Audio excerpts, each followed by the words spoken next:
Kamusta po kayo? Ako po si Brother Joseph C. Paliligan, ang inyong kalakbay. At welcome sa ating serye ng pag-aaral ng ating pananampalataya kung saan mas lalo nating kikilanlin ang ating pananampalatayang Katoliko. At ngayon po ay ating pag-aaralan ang history kung paano na bago o naisaayos ang ating banal na misa. Pero bago muna yan, ito muna tayo.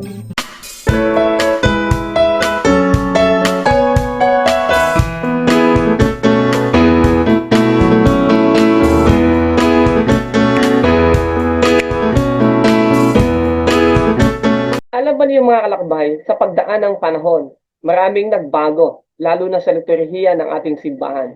Noong araw, bago ang ikalawang konsilyo Vatikano, ang banal na misa ay palaging Latin. Saan mang bahagi ng ating mundo, ito ay sinasagawa sa Latin. Gamit ang ritual na mula noong panahon pa ng konsilyo ng Trent. Isipin mo, mula ikalabing-anim na siglo, ganun pa rin ang takbo ng misa hanggang dumating ang makasasayang pagbabago. Paano ba ginagawa yung Latin Mass? Ang pari at lahat po ay nakaharap sa altar at ang language na ginagamit ay Latin. Yan po.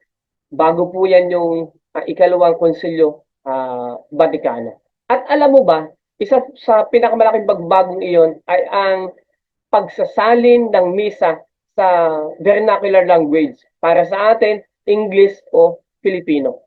Kaya mas nakikibahagi ngayon ang mga tao, ang mga mananampalataya. No? Isa pa, mas naging bukas tayo sa pagbasa mula sa banal na kasulatan. Hindi lang mga piling bahagi ang ating binabasa, kundi mas malawak ang ating exposure sa salita ng Diyos. Siyempre, hindi agad naging maayos ang lahat.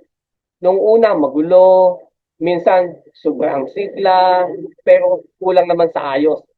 Pero sa kalaunan, bumalik din ang balanse. Mula noon, nagkaroon tayo ng 3 edisyon ng Roman Missal.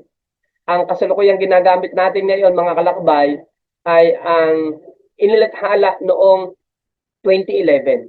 At noong 2007, mga kalakbay, pinayagan ni Pope Benedict XVI na gamitin ang misal ng 1962. Ito yung tinatawag natin na Latin Mass. Pero noong 2021, ito po ay nilibitahan ni Pope Francis. At kinakailangan munang humingi ang isang pari sa obispo ng pahintulot kung ito ay isasagawa. Ibig sabihin, hindi naman siya ipinagbawal. Kinakailangan lamang humingi muna ng pahintulot kung isasagawa ang Latin Mass. Ngayon, alam na natin ang kasaysayan, ang mahalagang kasaysayan na nangyari sa ating banal na misa. Pero mas maganda, alam din natin na nagkaroon tayo ng tinatawag na mahalagang aklat na ginagamit natin sa banal na misa. Ito ay ang Roman Missal at ang Lectionary. Ang Missal ay para sa panalangin. Ang Lectionary naman ay para sa mga pagbasa. Ang Missal ay ito po yung tinatawag nating General Instruction on the Roman Missal o GERM. Ito yung manual, kumbaga, na ginagamit ng mga pari bawat detalye sa banal na misa. Ito yung may nakasulat na pula at itim. Na yung, sabi nga ni Father, yung itim ay iyong babasahin. At yung pula naman, yun ang iyong gagawin. Para, kumbaga, ito yung rubrics, mga kapatid. Yan. Napakahalaga po nito na nasusunod ang kung ano yung detalye doon kasi yung ang kaayusan, doon nakasalalay ang kaayusan ng ating banal na misa. Kaya mga kalakbay, sana magpatuloy tayo sa bawat episode ng ating pagtalakay sa ating pananampalataya. Dahil nga, tandaan mo, sabi ni Father, kapag natutunan mo ito, may isa buhay mo ito. Kapag may isa buhay mo ito, mamahalin mo ito.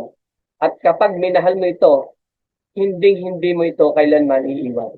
Ako po si Brother Joseph Paliligan, ang inyong kalakbay. At ito po ang The Sacrament Series.